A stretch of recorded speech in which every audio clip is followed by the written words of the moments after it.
Sugo sa mayong pamatasan, ako nag-iyukbo, akong kaugalingon sa ato ang barangay kapitan, barangay captain Gazia.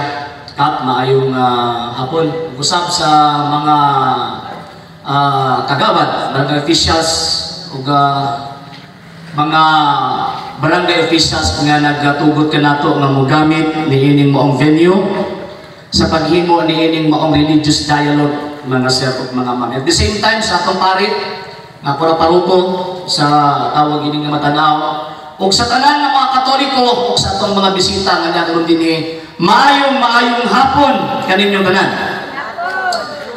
Mga hikalag, mga igsoon, niining maong kahaponon usa kini ka dako nga higayon nga atong matandi-tandi ang mga butang nga atong nadunggan subay sa atong giilang kamaturan.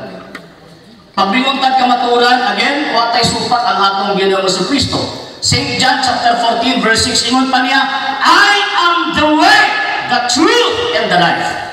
Ako ang dalan, ang kamatuoran, ug ang kinabuhi, ug walay makaadto sa Amahan kung dili moagi kanako. Karon kay mo may makaadto sa Amahan kung dili moagi kanako. Dili nga samtang maminaw kay pastor. Nag-ismod siya mahitungod sa gitawag og simbahan, pero pasensya kayo pastor nga wa ko makadungog nga naghatag og pahimug-at nga nagapunting sa Pentecostal Church. Good! At least admitted na to ang higala ng pastor. Walang nag-ismod ang malaking kasulatan.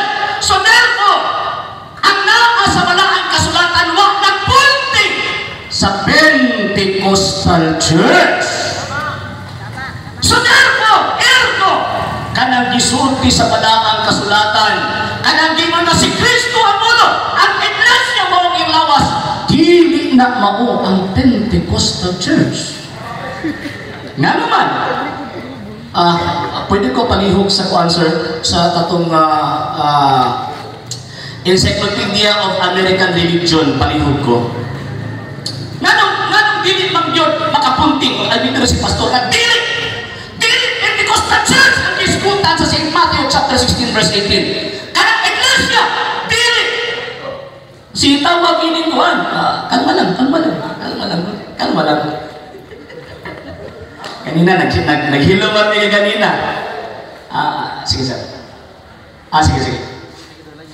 May hapon sa tanano, so kung natay magpahayag, di lang sa tamo hatag og question or kanang komentaryo. Pabuton sa nato naman tay 15 minutes niya para magkomentaryo or mag-question. Okay? Salamat. Okay. Di magud pud nato malikayan kay sakit mo pud tinuod. Di ba? Kung sa tinuod, mao pud ang tawag ining dawaton. Mali nakasulti man si pastor na kanang gimo nga iglesia kung gisugda sa Biblia dili na ang Pentecostal Church. Mano man kay ang Pentecostal Church nagsugod dili sa Jerusalem. Asa man nagsugod ang Pentecostal Church? Kini akong gihawilan nga libro, Melton's Encyclopedia of American Religions. Siguro din, Topeka, Kansas, 1901. The beginnings of the modern Pentecostal movement originated in the ministry of the Reverend Charles Parham in 1873, 1929, as dapit sa Illinois, United States of America. Sa mga gingon na bisan pagkapilatang amon, katong gingon ni Pastor kanina nga, daghan na kay bundok wa manang tabi. Sinan ko na kami ang Ginoon. Basi niya na-apil. At least diyan ko ni Pastor na-apil sila. Nga naman, kay ang Pentecostal Church nagikan sa US, dili nagikan sa Jerusalem. And according sa Balaga Sulatan 24:47, magsugod ang pagwali sa maayong balita, sugod sa Jerusalem, dili sa USA. So kung di pasabot, pag na ay magsugod ka, dili ang Jerusalem, butos na. Fake. Jerusalem kung magsugod, sa USA, yung ipasakupan. Dili pwede na, ay, binuang mo na nga, ipailan na ito taga-US, i-connect na ito sa Jerusalem. No. Si Kristo nagsulti, ingon pa niya, Tuis Pietros, itsoterhang Petro, ibibikado Iglesia niyan, e parte enfernon prevalibus adversus iyan. Sumana pa niya, sultihan ko ikaw, Pedro, ibabaw nining mato, tukuron ko ang akong iglesia. Wasanin mo na, ilang iglesia, akong iglesia. Pag ingon ng akong iglesia, katong mga tao na nagtukod ka din siya. So therefore, dili na iyan ni Kristo. Ang Pentecostal movement, gipoko ni Charles Parham, dili si Kristo. So, dili maangkon ang St. Matthew chapter 16, verse 18. Pero, nisulti ang itong Ginoong Kristo, et porte enferon prevalibus adversus iam. Bisan ang damhaan sa impyerno, dili gayon makabuntog ini. From the time of the foundations until now, naanang maong iglesyaha. Wala nga mawa. Wala, Pastor? Wala mawa. Nga naman, kay ang tunog o tinguhan ni Kristo, kining mong iglesyaha, gamito niya sa kaluwasan. 1 Timothy chapter 2, verse 4, ingon pa niya, kay pinaagi ni ining mong iglesyaha, mapahamtang ang kaluwasan sa tibuok kalibutan. So kung ipasabot, from 1st century, 2nd, 3rd, 4th, 5th, until now, existido ka ng maong iglesia. Walang na mawa. So kung ipasabot, dili na ang Pentecostal Church. Na naman kaya ang Pentecostal Church, 19th century lang manitukod. Before 19th century, wala pa may Pentecostal Church. So therefore, dili na maong ang iglesia dito kung saan po ang Ginoong Kristo. Ang question, kung saan ang iglesia ha, kung dili na Pentecostal Church? Kung saan ang iglesia ha? Ang Banal Kasulatan mismo nagsulti. Ato ang tawag ining basahon, ang ato ang basis. Mga sir o mga ma'am. Ingo pa, sa atong Ginoong Kristo, ato aning sunubon ang ato ang Antiochos. Huwag yun. Kaya paila na din, Pastor Mano. Ingon pa niya, 16, 18. Ingon pa, sa ato ang Ginoong Kristo. Ingon pa niya, 18, St. Matthew. 18, ingon pa niya. O bisan gani ang kamatayon, dili gayud makabuntog niini. Kaya di man makabuntog ang kamatayon niining mong simbahan. Unsang iglesyaha ang wala mabuntog from the 1st century AD until now. Dili naman yun na Pentecostal Church. Kaya admitido gani si Pastor na dili na mao. Unsa mang iglesyaha ang wala mabuntog gikan sa 1st century until now. Ngayon pa ni Kristo, ako magkauban kaninyo kanunay hangtod sa katapusan sa kalibutan. 20. Dili na sa 19, Pastor. Nana sa 20. Verse 20. Iman pa niya, I will be with you always. Kung hindi ko always, puti pasabot, wala'y putlo sa segundong minuto, oras, adlaw, simana, bulang, tuig, na muhulog si Kristo pag-uban ni ining mo iglesia. Nga naman kasi Kristo ang ulo, ang lawas, uban pinapirmi. Na di mo Pentecostal Church na. Kay 19th century lang manigawas ang Pentecostal Church, ang 20th century rather. Kung sa malang iglesia ha? Diba? Okay, sige. Iman pa, sa paliw ko sa Kindle version, katong Protestant version ng Biblia. Gusto na itong mapasahon itong version sa tawag inikuan. Okay lang na, Pastor. Dili na manikas akong higala sa akin.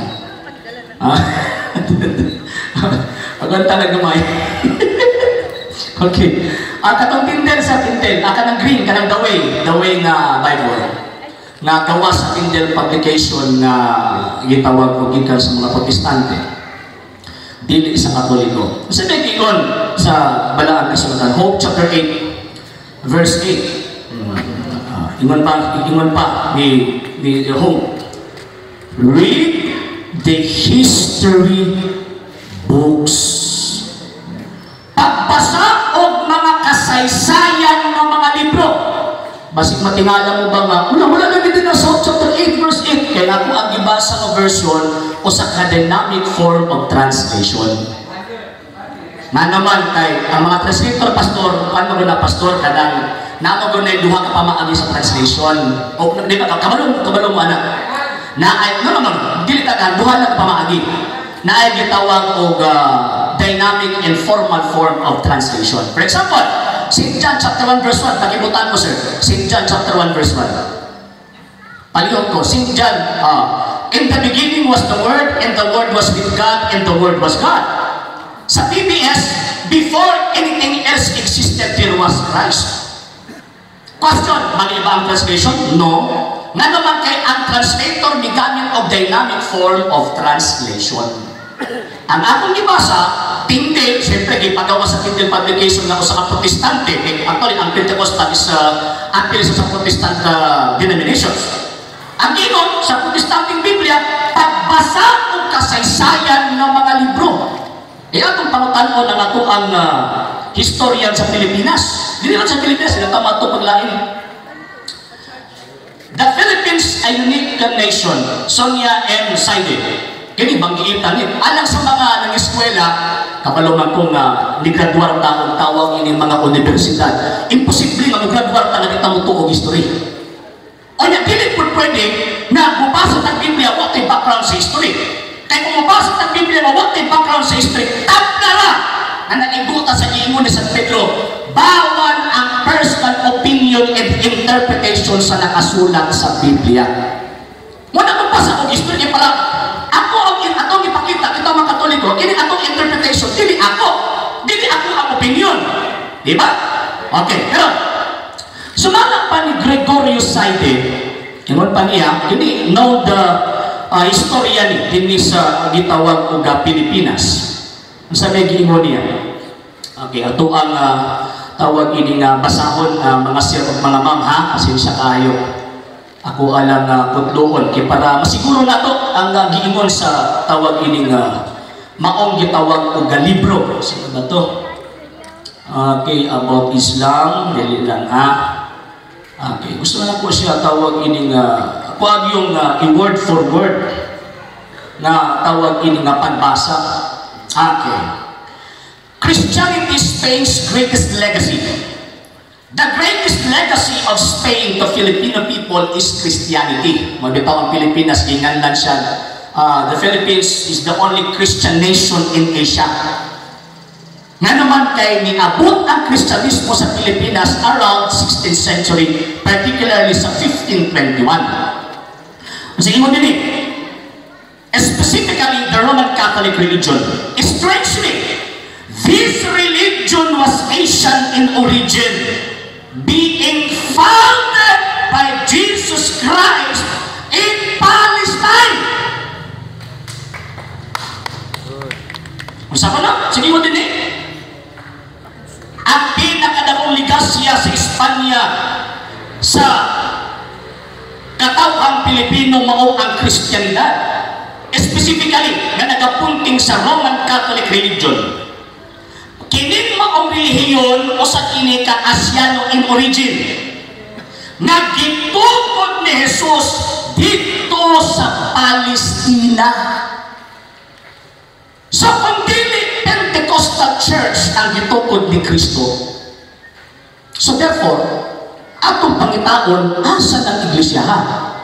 And ang history mismo nag-ingon, that church founded by Christ no other than the Roman Catholic Church. Mga bitaw, umiingon sa banal kasulatan, magsugod sa Jerusalem. And the New Book of Knowledge, volume 16, page 2, nagkatasabi nag-ingon that the history of the Roman Catholic Church began in an upper room in Jerusalem almost 2,000 years ago.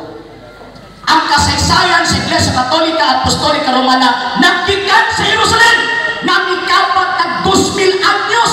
Buti pasabot, maoning Iglesia ang wakaputol. Kung naay musupak ini, piki. Diba? Kung naay musupra ini, piki. Yasip ka ng Roman Catholic man na. Kasi Jerusalem magkakatawag ini tukuran. Ano Roman Catholic man na? Ako lagi ang point, sir. Manong kita ba kung Roman Catholic man na? Kapag kay wata ang Iglesia iglesia sa Jerusalem kung dili dito gipalambo sa Roma. Roma 1:7-8 wala gipalambo dito sa Amerika. Sa hindi pa po nakapag-follow sa mga pages po natin, i-follow nyo po yung mga pages po natin, RJ Horolanciano II TV Apolia Punto Argumento page, Kuya Apologist TV page, and RJ's Vlog 2022. And pwede rin po kayo mag-send po dyan ng Facebook stars. And also, sa atin po mga channels, sa hindi po nakapag-subscribe, i-subscribe po ninyo yung mga channels natin, The Lay Catholic, Apologist International Official, RJ Sano II TV, Kuya Apologist TV, and Barrio Kawayan Religious Forum. And pwede rin po kayo mag-send po dyan ng super sticker, super chats, and super thanks. And maraming salamat po sa mga kapatid at mga Katoliko na always pong tumutulong sa programa po natin. Maraming salamat po. Nang dahil po sa tulong at suporta po ninyo, ang programa pong ito, until now, andito pa rin po sa social media. And until now din po, nangangailangan pa rin po tayo sa tulong at suporta po ninyo dahil wala po kami magagawa rito mga sir, mga ma'am, kung wala po yung tulong at suporta po ninyo. Sa gusto pong tumulong, sa gusto pong sumuporta, pwede po ninyong ipadala ang tulong at suporta po ninyo sa pamamagitan po ng ating mga account numbers dyan po sa ating pong screen.